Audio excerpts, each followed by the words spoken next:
เพลงรักชาวทุ่งสายันสัญญาครับผม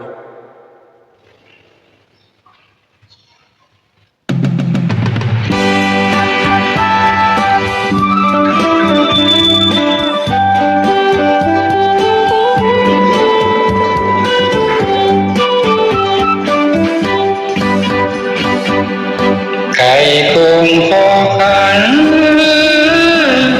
เป็นสัญญาณบอกเตือนเสียงไก่ดังเหมือนเสียงนาฬิกาให้เราชาวทุ่งเตรียมหุงหาข้าวปลาลุกขึ้นตื่นข่าวนา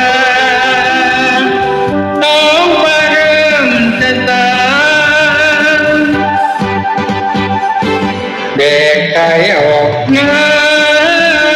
นถ้าจะตุยลุยทุ่งสองชีวิตมุ่งไทยต้องทุ่งนาป่า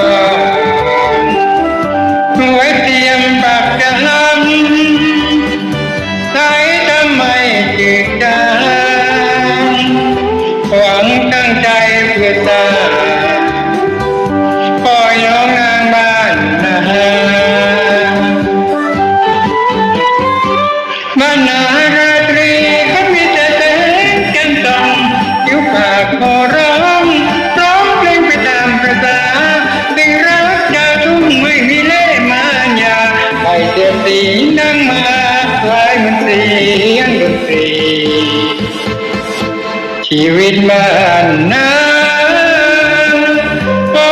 อย่าแช่เสียงถึง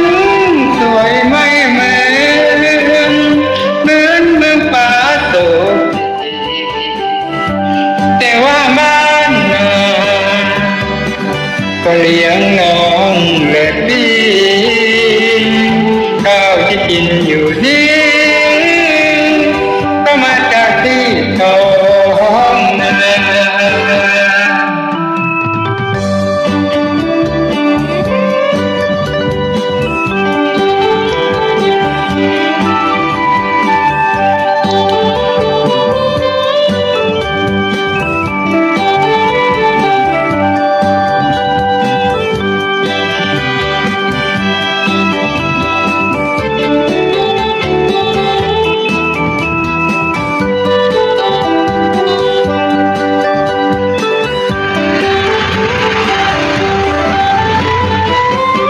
บ้านนาราตรีเขามีแต่แสง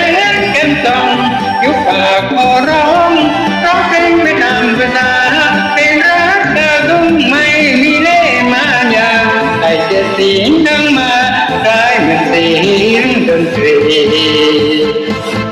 ชีวิตบ้านนาขอน้องอย่าแช่เสียงถึงสวยไม่เหมื